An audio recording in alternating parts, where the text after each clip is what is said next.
Chapter 1. My Prince. With only 4 days left until Serendia Academy's school festival, the members of its student council were even busier than usual. Monica was no exception. Normally, she was in the council room knee-deep in clerical work. That day, however, she headed out to negotiate. Apparently, the Magic History Research Club was unhappy with their budget and the location of their festival exhibit. Location aside, Monica was the accountant, so she was directly involved in the budget. For that reason, they'd sent her to hear the club out in person. I wonder if I'll be able to negotiate properly, she thought, growing nervous. They don't seem to be happy with the budget. What if they yell at me? Any tasks that forced her to interact with others were pure agony for the shy, introverted Monica. And these people were already unhappy. Monica nearly collapsed out of fear, but she took a deep breath and headed for the club's room, her legs still trembling.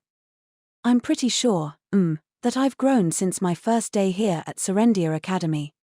Monica Norton of the Student Council was only a persona Monica was using temporarily. Her true identity was that of Monica Everett, the silent witch and one of the 7 sages, the Kingdom of Riddle's most talented magecraft practitioners. Until recently, she'd been living in a cabin in the mountains isolated from other people. But ever since taking on a secret mission to protect the kingdom's second prince, Felix Riddle, she'd been spending a lot more time around her fellow humans. Just the other day, she'd made her societal debut as a delinquent and wandered the nighttime streets of a town in the midst of a lively festival.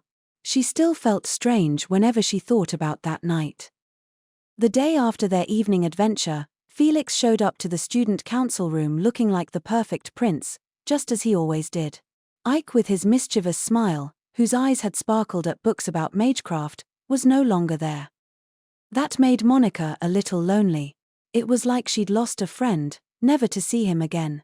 It's so strange, she thought. I'm his bodyguard, so I see him every day, and yet. As she was thinking this through, she quickly arrived at the clubroom. Standing before the door, she balled her hands into fists and went over what she was supposed to do. The Magic History Research Club is unhappy with their exhibit's location and their budget. My first task is to hear them out. If I don't think I can handle it myself, I'll go back and explain what's happening. That's what Lord Cyril said to do, at least. She was pretty sure the club members would be hostile toward her as a student council member. To prevent that hostility from swallowing her whole, she took care to keep her back straight and knocked on the door. Hello. Sorry for the wait. Oh. You're. A slightly plump boy with black hair appeared in the doorway. He wore round glasses. This was the club president, Conrad Ascombe, the one Monica would be negotiating with. I'm, Monica Norton, accountant for the student council. I've come here to, hear what you have to say. She managed an unusually spirited, clear introduction, then waited for the boy to respond. Would he glare at her? Would he yell in anger? No, Conrad's response defied all Monica's expectations. In a calm voice, he said, "Please wait a moment," then shut the door again. Monica stood outside the clubroom, mouth agape. She heard Conrad's voice from inside, and it sounded enthusiastic. Everyone, one and all, a student council member has deigned to visit us. She then heard a group of male students cheer in response. Bring out our best cushion, shouted Conrad. Fetch snacks and tea. We need to do this right. Perfect hospitality. I shall prepare them forthwith, President. Always remember to smile. Only your best manners for our lady guests. We understand perfectly, President. As Monica, dazed, stared at the door, it soon popped back open. Conrad appeared, his round face now sporting an ingratiating smile as he invited Monica inside. I'm terribly sorry for the wait, he said. Come in, please, come in, Lady Norton. Oh, okay. The room's interior gave off a cramped impression, likely due to all the bookshelves and storage units packed into an already smallish room. The left-hand wall upon entering had 2 rows of 3 bookshelves holding a variety of folders and papers. These alone were quite oppressive. The other side didn't have anything set against the wall, but documents had been pinned all across it instead, covering it up. 2 male students stood near it. Including its president, Conrad, the club consisted of just 3 people. But there was a 4th person in the room.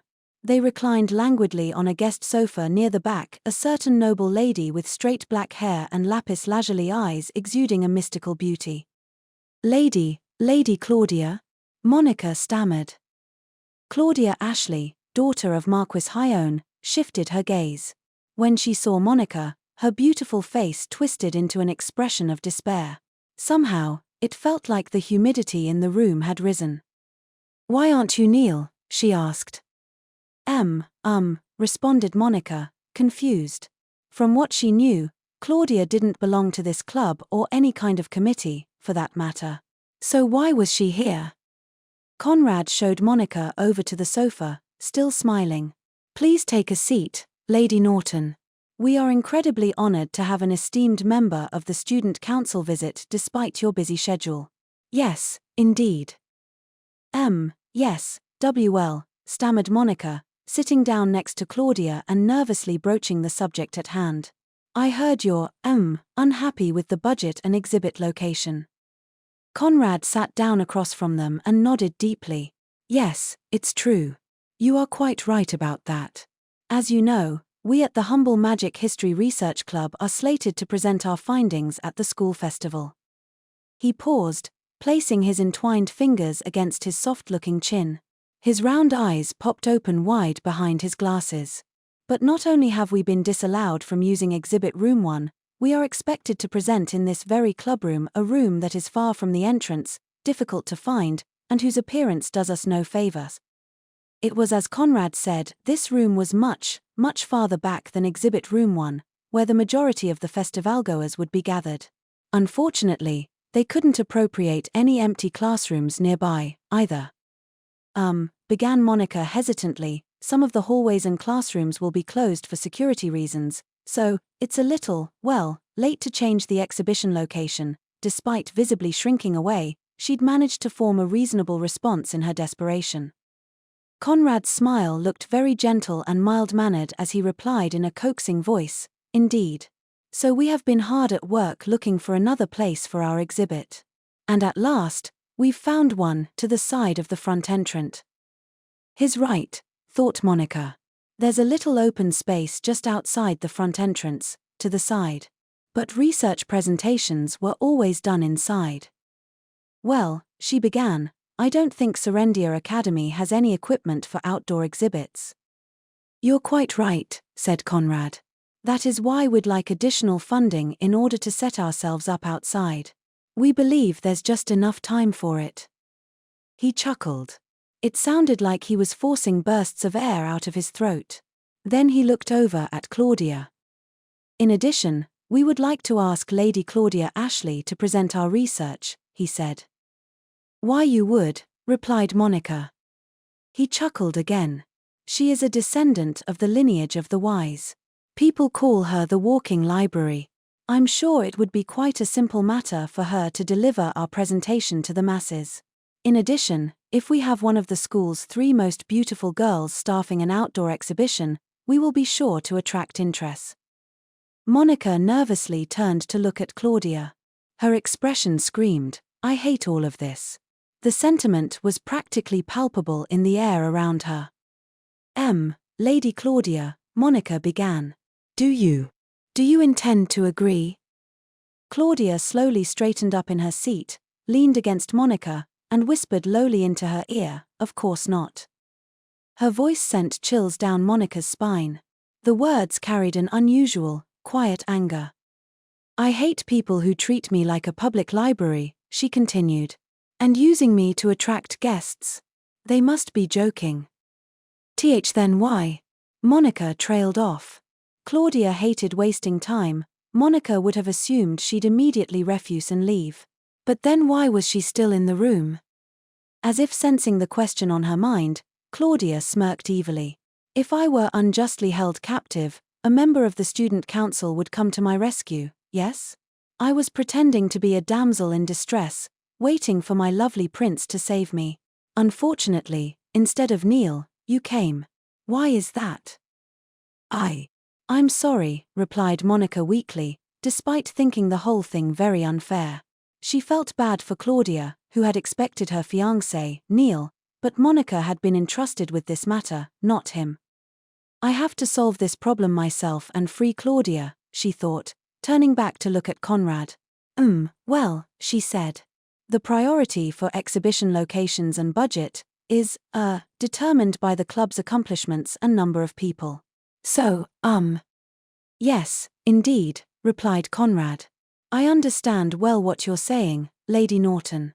We only have 3 members and no noteworthy accomplishments. The field of magic history research itself is not very large to begin with. He lowered his eyes sadly, causing a pang of guilt in Monica's heart. Magic history was only a part of fundamental magic studies, so the field offered few opportunities for research presentations. Because of that, it was difficult for anyone involved to achieve much. Monica felt even worse about it because she'd witnessed that reality personally on several occasions during her time at Minerva's. I wonder if there's any way I can help them, she thought. Conrad glanced over at the 2 students waiting by the wall. And so we would like to have you, a member of the student council, personally review our presentation. Me? Asked Monica. Yes. If you would, please have a look at this and consider re-evaluating our club's standing. The 2 students brought over some rolled-up documents and quickly unfurled them. Conrad then proceeded to eloquently explain their research. Vice President Cyril Ashley was scanning through a pile of papers in the student council room when he glanced up at the wall clock and frowned. Monica had left to visit the Magic History Research Club ages ago. While the girl was incredibly skilled when it came to clerical work, she was a poor negotiator. She'd freeze up simply introducing herself to someone she'd never spoken to before. Would she really be able to find out what the club was after? I thought I told her only to listen to them, not force herself to solve their problems. The club's president wasn't the type to rely on intimidation, but that didn't ease Cyril's worry about Monica and her shyness. He imagined her growing so nervous that she frothed at the mouth and fainted. Finally, he put his feather pen in its stand and stood up. Sir, I'll be back in a few minutes.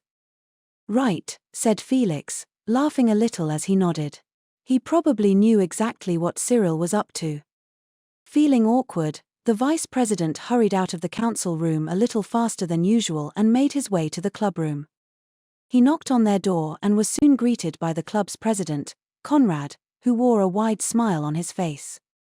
Well, Vice President Ashley, he said, laughing breathily. Welcome to the Magic History Research Club. You'll have to excuse me, replied Cyril. Accountant Norton was supposed to pay you a visit. He trailed off, peering past Conrad and seeing the 2 girls sitting on the sofa in the back. One of them was Monica. The other was Cyril's younger stepsister, Claudia. Monica I can understand, but what's Claudia doing here? He wondered, baffled. Claudia leaned back against the sofa cushion and stared up at the ceiling, looking like the world was about to end. Why is it you this time? What are you on about? He said, irritated. He had a good reason to be here. She had no right to complain. Claudia snickered and smiled darkly. I am a captive damsel, waiting for my prince to come rescue me, she explained. Do you understand? That wasn't the smile of a princess waiting to be saved. It was the smile of an evil witch unjustly occupying the clubroom. As Cyril stood there in confusion, Monica suddenly looked up and ran over to him. Lord Cyril, she exclaimed. She seemed neither overwhelmed nor afraid. In fact, he might say she was energetic. Almost overly so. Cyril sighed in relief as Monica held up the papers in her hand and began to rattle off an extended explanation. Lord Cyril, please look at this, she pleaded. These papers. They're amazing. It's a very straightforward summary of the role of mags and magical items in the kingdom's history. And their numbers are extremely concrete, and the way they use graphs is superb. The club president gave another one of his breathy laughs. No, it's hardly that impressive, he said before proudly chuckling some more at Monica's side. All expression vanished from Cyril's face and a chilly air began to flow out from him. Monica, however, didn't notice. And also, she went on, it doesn't only touch on modern and ancient magical items, it even talks about shamanic tools. There is so little literature discussing cursed tools in the context of historical magical items that… Accountant Norton, Cyril interrupted coldly. She froze. What about the issue at hand? The exhibit location and the budget? Gripping the documents tightly in her hands, Monica allowed her gaze to drift awkwardly. Well, she stammered. Claudia simply offered a hollow smile. As if to brush away this difficult atmosphere, Conrad adopted an even more cheerful tone and addressed Cyril. Come, please take a seat over here. Your attempts to appease me are meaningless, Cyril replied. We will not acknowledge a change in your exhibit's location or additional funding. Now, continued Conrad. I'd like you to hear me out for a moment regarding our club's principles. You see, one of our missions is to learn about the royal family of Riddle through the lens of magic history, thereby illuminating its greatness. And so you can see that, by employing the Rosebergs, an elite magecraft family, and the Albrights, the kingdom's only lineage of shamans, the royal family of Riddle has maintained a delicate power balance between local nobles and the Mags Guild. Monica and Cyril nodded along with Conrad's explanation, their expressions serious. The club's report appeared extremely well put together, even to Monica, one of the 7 sages. And above all, Conrad's skill at disseminating its contents was incredible. Even when he was explaining a familiar topic, there was always something new to discover. They'd allowed themselves to become absorbed, and so neither of them noticed Felix standing in the doorway, his arms folded and a look of exasperation on his face. Monica, I can understand, he murmured, sounding mildly annoyed, but Cyril, too? With the exact same motion, Monica and Cyril whipped around. Eek. Pry pripri. P-Prince, what are you doing here? Felix smiled and narrowed his eyes. The two of you are quite in sync. They both paled. They'd been so engrossed in Conrad's explanation that they hadn't noticed it was almost time to return to their dorms. As they panicked, Claudia, who sat next to Cyril, looked up at the ceiling and laughed as if she was about to perish. Oh, how can this be happening? She murmured. At last, a real prince has arrived. But when will mine come? How long must I wait? Felix shot Claudia a glance, then returned his gaze to Monica and Cyril. Now, would you two care to explain why you've been wasting valuable time before the school festival? He asked. Don't bother, Accountant Norton, Cyril interrupted. I'll do the explaining. Cyril fixed his posture and related the club's situation to Felix. The prince looked at the documents hung on the wall as he listened. When the vice president eventually finished his explanation, Conrad seized the chance to close in on Felix. Come, President. Take a seat right over here. Heh. No need, the prince replied. I've already looked over everything you've written. I don't require anything else. Apparently, he'd already taken in all the exhibit documents on the wall. Maintaining his regal smile, he glanced between Monica and Cyril. More importantly, may I ask what you two thought after seeing these papers? They're very well summarized, Monica offered. And, I'd like many more people to get the chance to see them. They helped me deepen my understanding of the royal family, Cyril explained. As Serendia Academy counts royalty among its students, I believe it is quite suitable subject matter for an exhibit. Felix nodded at each of their remarks, then turned to face Conrad again. President Conrad Ascom. Unfortunately, I cannot permit a change to your exhibit location or any additional funding. Conrad's face visibly fell, and Monica's and Cyril's shoulders drooped. The passion of the club's president and its 2 other members was more than evident in the materials they'd prepared for the festival. They'd probably spent a lot of time and effort working on them. Nevertheless, it was the student council managing the event, and they had to take prior achievements into consideration. But the data are all so good, thought Monica. It hurt her that such wonderful research would be hidden away out of sight. She hung her head and bit her lip. Meanwhile, Felix addressed everyone in the room. But it is the student council's duty to support the students in their endeavors. So instead, I shall put you in contact with a person of great talent, one from our kingdom's famous lineage of the mediators. Claudia, who had been lying against the back of the sofa like a corpse, straightened up and smiled. I understand the situation, sir, said Neil. He spoke in a clear tone, having been summoned by Felix. Neil Clay Maywood was the officer of general affairs of the student council and rather short for his age. When he turned to face Conrad, who was on the tall side, their height difference made Neil look like a child next to an adult. This didn't stop Neil from addressing the other boy, however. First, regarding your exhibit location. It cannot be changed. However, I don't see any issue with placing part of your research material in the free exhibit corner of Exhibit Room 1. Well, now, please wait a moment, Conrad interrupted, flustered. There is only so much we can fit there. Yes. Neil nodded, turning to the papers on the wall. You'd only be able to display one of these in the free exhibit corner. You will need to condense your report and carefully select which information to use. There were 8 pieces of paper in the clubroom, each as large as the door. Condensing it all into a single sheet would be a monumental task. Conrad still looked unhappy, so Neil smiled gently and made a suggestion. Why don't you place a summary in the free exhibit corner, along with directions to come here for more details? We can hang a map in the hallway as well so that potential visitors don't lose their way. This proposal kept the clubroom as the main exhibit location but offered to guide visitors there, and Neil wasn't done.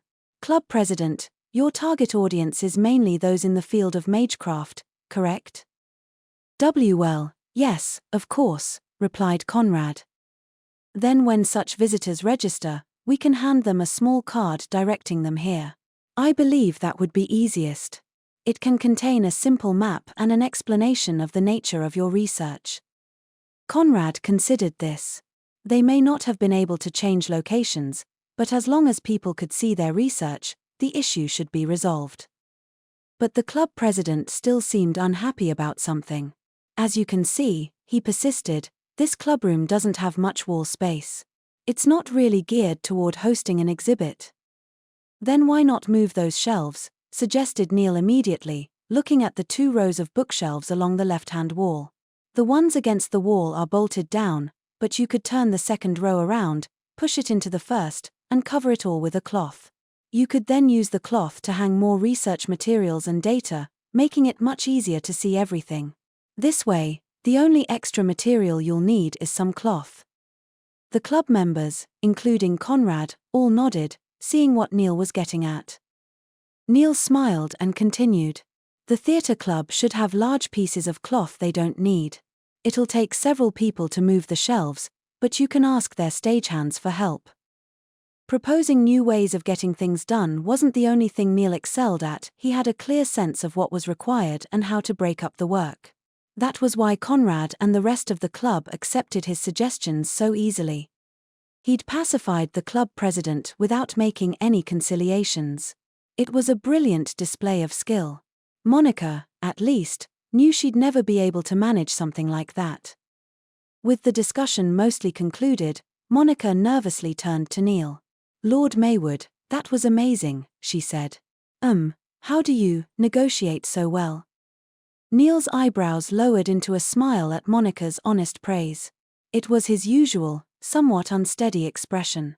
I learned from my father, he explained. According to him, the most important thing in negotiations is to find out what's not negotiable for the other party. For the Magic History Research Club, that was having their data seen by as many people as possible. So Neil had suggested showing people the way here, without changing their actual exhibit location. He'd made it look easy, but Monica could tell it was an impressive feat. As she continued to look at him in admiration, his face went a little red in embarrassment, and he looked down. Compared to my father, I still have a long way to go. Come to think of it, thought Monica, Felix said Neil was from the lineage of the mediators. Could it be his family is really famous? Though Monica held the rank of Count of Magic equivalent to a count because of her status as one of the 7 sages, she wasn't familiar with the circumstances of the kingdom's nobles, political or otherwise. Felix cut in, as if in answer to her question.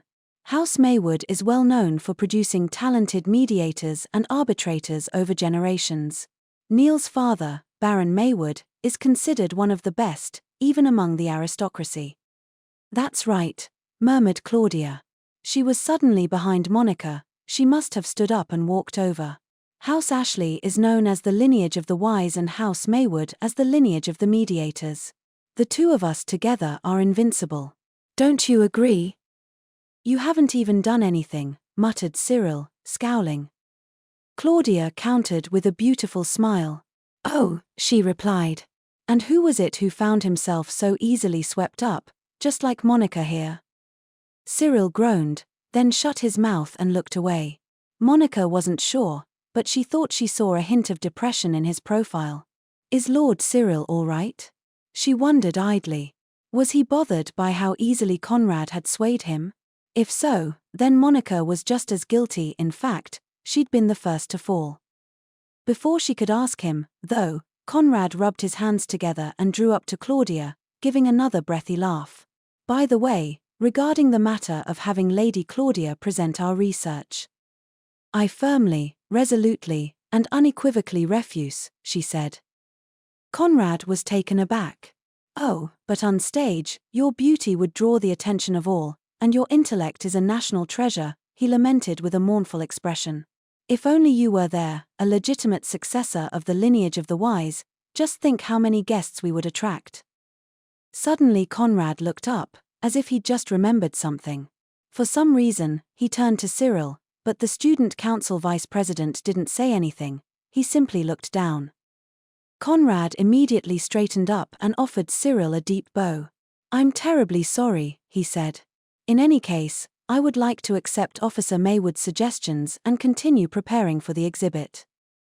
It seemed the issue had been resolved. As Monica breathed a sigh of relief, Claudia slithered up to Neil and coiled her arms around him. Is my fiancé not a wonder to behold?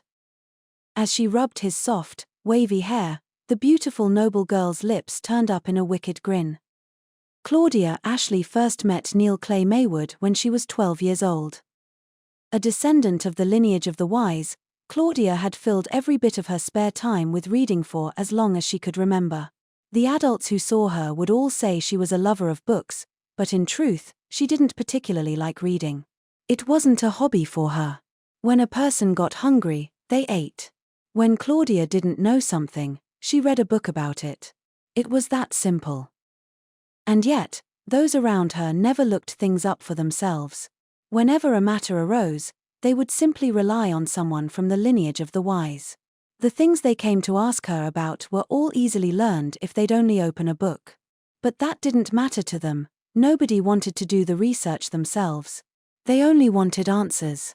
Every one of them thought of House Ashley as a family of walking libraries and nothing more. In particular, she hated being thanked. Those who asked her for something and thanked her would keep coming back, one thing after another. So Claudia decided to adopt a gloomy, miserable demeanor to try and stave off any would-be inquirers. In fact, she was so gloomy, you'd think her family had just died. The results were spectacular. Nobody wanted to get close to her anymore, and she finally had enough peace and quiet to simply be alone and read. And Claudia was fully satisfied with that. One day, a friend of her father's, a man by the name of Baron Maywood, visited their estate with his son. Baron Maywood was a plain man who looked quite young considering he was near Claudia's father's age. His clothing was neat and tidy but not extravagant. Though he was a baron, he must not have been too wealthy. Judging by his unsteady smile, he seemed like a friendly person, but not terribly clever. I've brought my son along today. Go on, Neil. Introduce yourself, he said, urging the short boy to speak. The boy, who had been waiting behind his father, smiled bashfully and said, Hello. My name is Neil Clay Maywood. It's an honor to meet you. He had very straightforward eyes. While he didn't look much older than 10, he was apparently 12, just like Claudia. It seemed youthfulness ran in the family. After being shown to the parlor, Baron Maywood talked for a while with Claudia's father, Marquis Hyone. Their conversation had to do with mediating between the Mags Guild and the Noble Assembly. Apparently, the Mags Guild was advocating to lift the ban on healing magecraft. Baron Maywood's job would be to mediate a conference between the two parties. While the man was a noble himself, a mediator's role was to avoid taking sides, to be fair and impartial, and to guide both parties to a solution everyone was happy with. Should we choose to permit healing magecraft, we may indeed save many lives, said Baron Maywood. That much is clear. However, I believe it's still too soon to do so. Healing magecraft requires maturity and competition in the field of medicine as well as that of magecraft. But our kingdom's medicinal technology can hardly be called mature. Marquis Hyone nodded deeply. I agree, he said. Some areas are still overrun with so-called doctors who do nothing but conform to superstitions to comfort their patients. Should we permit healing magecraft now, people may start to conflate the two. I also think we need more testing on what harm mana can cause the human body, added the Baron. The data coming out of the Mags Guild is still insufficient. You're not wrong there. I think we need to raise and nurture a group of people skilled in both medicine and magecraft. One day, that can evolve into healing magecraft, but right now, we don't even have a foundation for it. Instead, we should focus on cultivating that foundation. As Claudia quietly listened to the adults speak, Baron Maywood looked over to her. Then he lowered his eyebrows into a silly grin. I'm sorry, he said. This must not be very interesting for you. Oh, but it's very interesting, said Claudia. It's easy to see there will be a conflict between the Mags, who wish to lift the restriction on healing magecraft despite a lack of data, and the Noble Assembly, which is worried that combining medicine and magecraft will divert the benefits currently held by the Physicians Guild to the Mags. Baron Maywood's eyes widened slightly, but he didn't seem particularly offended. In fact, he offered her a gentle smile. You're a clever young lady. And you're right. Which is why we must be all the more careful in finding a solution. Neil, sitting next to Baron Maywood, gaped at her in surprise. She wondered how much the baby-faced boy understood. Actually, I doubt he understood any of it, she thought to herself. In a low voice, her father issued a command. Claudia, would you give Neil a tour of the estate? Her father probably didn't think she was bored by the conversation, either. This must be a sign they were about to discuss things that were best not heard by children. Claudia stood up without a word, and Neil, flustered, followed suit. Thank you, he stammered. Claudia turned her back to Neil, then opened the door to the hallway. Is there anything you want to see? I'd like to see the gardens. Oh. It was unusual for someone to visit House Ashley, proudly known for its incredible wealth of books, and ask to see the gardens instead. It'd be less trouble if he quietly read a book or something for a while, thought Claudia, bringing the boy to the gardens. As they walked side by side, it struck her again just how young Neil looked. He was shorter than her, too. He certainly didn't appear to be the same age. Neil noticed her observant gaze, lowered his eyebrows, and smiled. It was a little unsteady, like his father's. You're really incredible, Lady Claudia, he said. That conversation was hard to follow, but you knew exactly what was at the root of it. I hadn't considered possible ulterior motives on the Noble Assembly's part. I didn't realize the Physicians Guild and the Noble Assembly had such a strong connection, he continued. My father brought me here as part of my studies, but I guess I still have a long way to go. Apparently, the boy had been listening to their father's discussion. Neil folded his arms and made a difficult face, groaning in thought. I wonder if there was any data showing a clear link between the two. The current head of the Physicians Guild is... Wait, who is it? He struggled with one question after another but never asked Claudia any of them. She couldn't help but comment. Aren't you going to ask me? Heh. I'm from the lineage of the wise. I'm smart enough to answer most of your questions. In truth, Claudia knew the answer to all the questions he'd mentioned. But after thinking for a moment, Neil shook his head firmly. No, I'll look it all up when I get home. Father always says that when I don't know something, I should look it up first. If I try my best and still don't understand, then I can ask someone. I see. Oh, I'm sorry. You said you'd answer my questions, but Claudia had not said that. She'd only said she knew the answers. Still, this boy was obviously kind-hearted and seemed to have interpreted her comment as an expression of goodwill. I'll make sure to do tons of research when I get home, he said. If I still don't understand after that, then you can tell me. Claudia didn't say yes or no, she didn't say anything. But it wasn't out of a desire to tease the boy. She was simply unsure how to respond. If she coldly refused to tell him, he'd probably never come to her again. For some reason, she didn't want that to happen. Claudia silently opened a door and headed straight down a well-maintained path. These are the gardens, she said. Wow, exclaimed Neil. Look at all the medicinal herbs.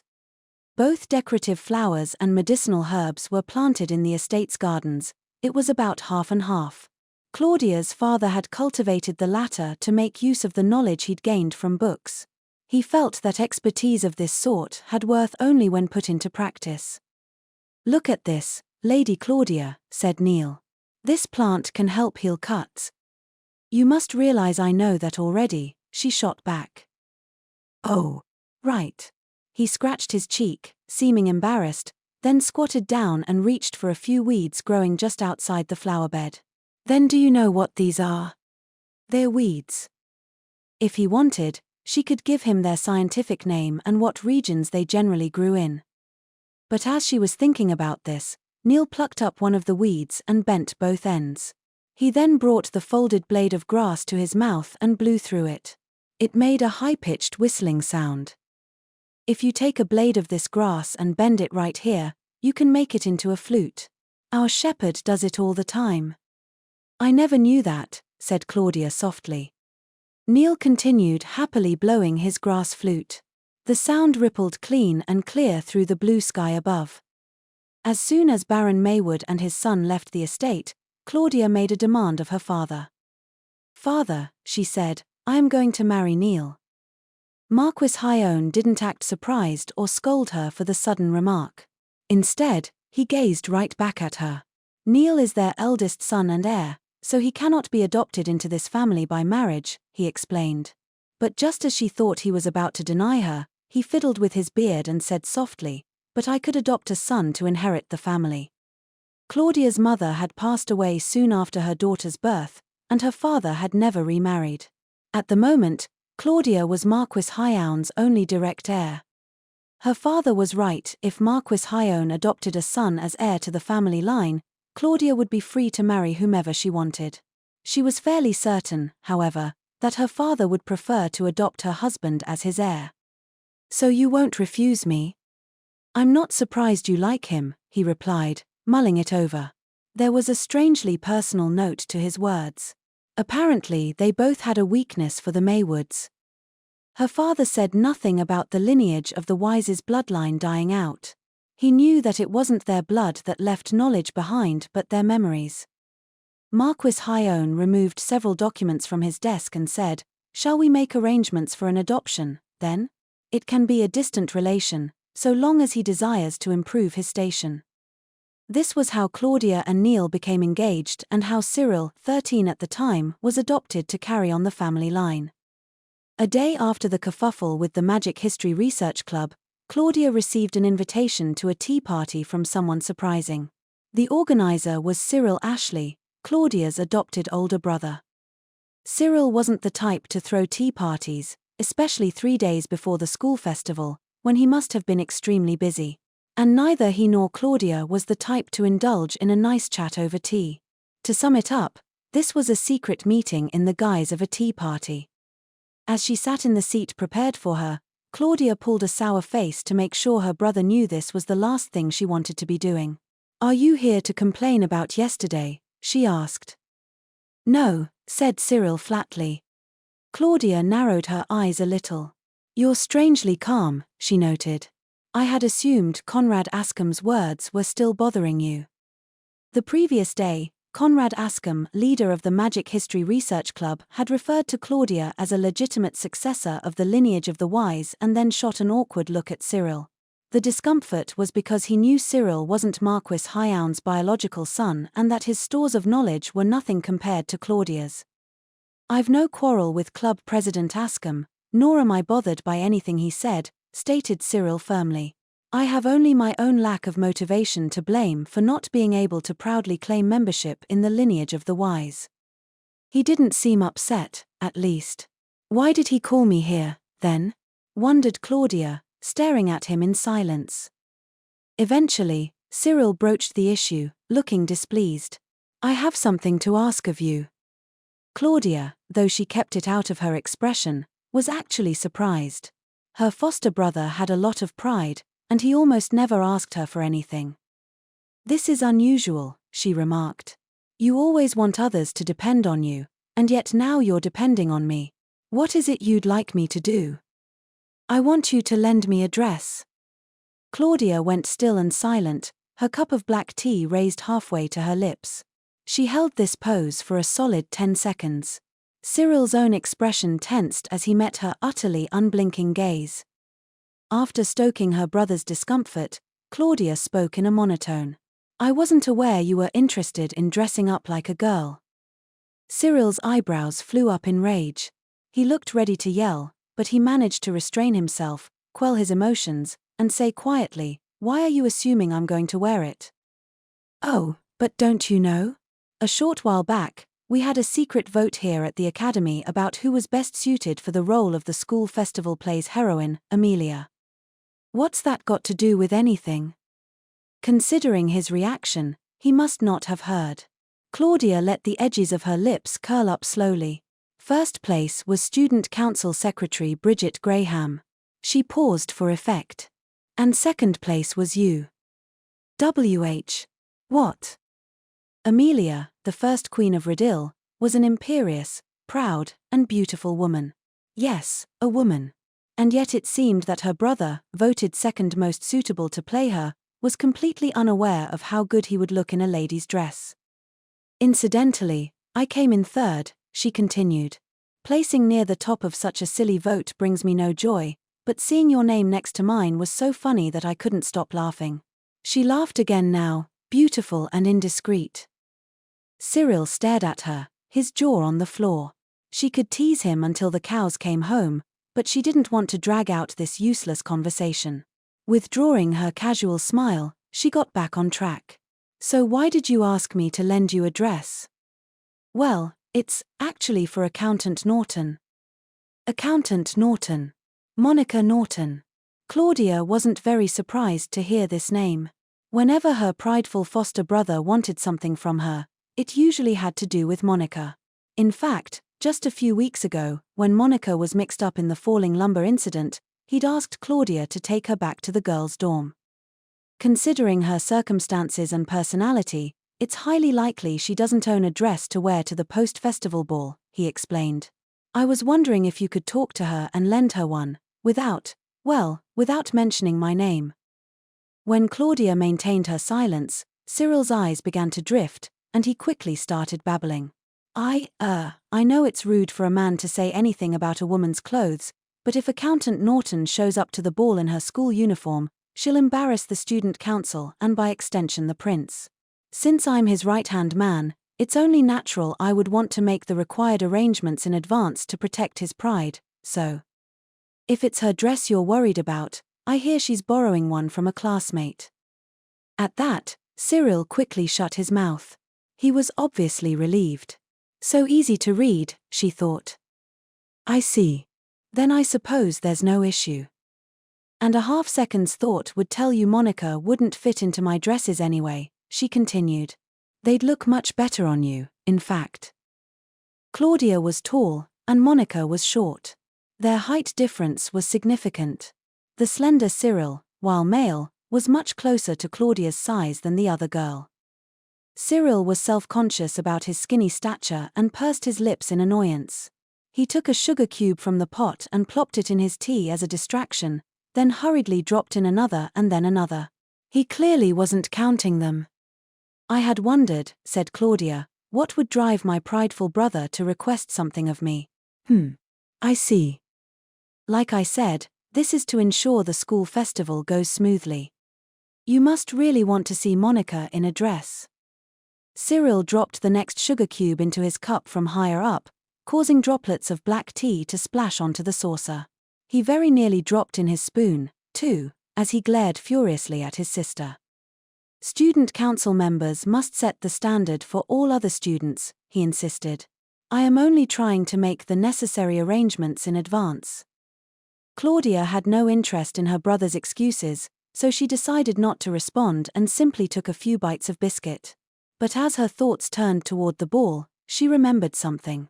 Oh, that's right, she said. About Neil. What does Officer Maywood have to do with this? Is there something wrong with me bringing up my fiancé? I'd like to know if he will be busy on the day of the festival again this year. Of course he will. I thought as much, mused Claudia silently. Felix had the most work in the spotlight, since he had to greet guests and the like, but the busiest one behind the scenes was Neil, the Officer of General Affairs. He'd be overseeing the equipment and facilities and arranging the catering, and he'd need to be on hand to help if any trouble arose. Plus, he'd be in close contact with all the club leaders, sharing any information with his fellow student council members. He had a lot to do. Claudia lowered her long eyelashes and breathed a mournful sigh.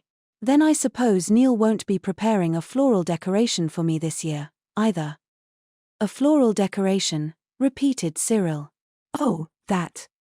At Serendia Academy, there was a tradition where boys gave girls floral accessories to wear during the school festival.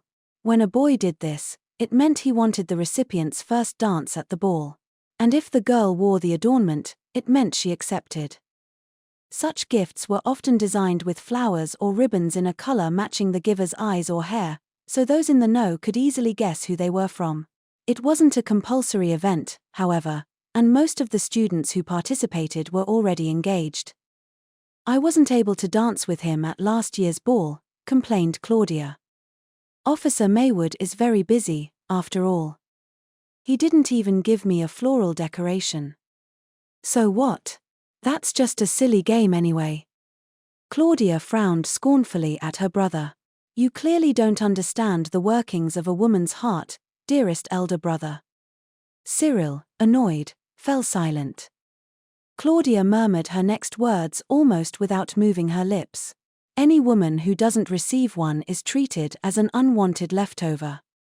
That's just your imagination, replied Cyril. Men, at least, don't look at women like that. That's right. Men may not, but women are always reading into things and judging one another. Underhanded, don't you think? Cyril flinched away from the chill seeping into her voice. But didn't you receive at least 10 last year?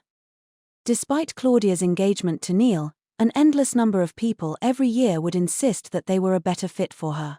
Anyone who wanted talented, beautiful children would give an arm and a leg for someone with Claudia's incredible appearance and intellect. That was how much attention the lineage of the wise received in this kingdom.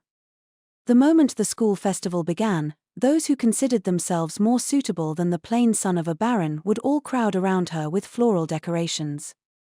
But what did that matter? You know I'd never take flowers from anyone but Neil, said Claudia, shooting him a withering look. She didn't appreciate him making her say aloud something they both knew so well. Cyril took a sip from his tea to distract from the uncomfortable silence that followed. He chose his next words carefully. Officer Maywood is faithful and sincere. If he didn't give you a floral decoration, then he must truly have been too busy to dance with you that day. It wasn't hard to imagine Neil being concerned that promising her a dance he might miss would be rude. Claudia understood this. She said, absently gazing outside with her lapis eyes. You know, I don't particularly like or dislike you. Why are you bringing that up now? But I do rather like how accurate your impression of Neil is. Cyril sniffed, Showing his usual arrogance, anyone who can't see Officer Maywood's talent must be utterly blind. You are quite right, said Claudia mildly, bringing her cup back to her lips. As he sat across from his adoptive younger sister, Cyril Ashley was thinking about a different girl, the very one stoking his apprehensions, student council accountant Monica Norton. Would she want someone to give her a floral decoration? Would she be sad if she didn't receive one? No, knowing accountant Norton, she probably doesn't want to dance at all. Monica was a disaster when it came to ballroom dancing or even just being in front of others. She'd never enjoy a ball. He was sure his fears were unfounded. Convinced, he drank the rest of his very sugary black tea. Cyril might have a sweet tooth, but even he couldn't help wincing when it hit his tongue.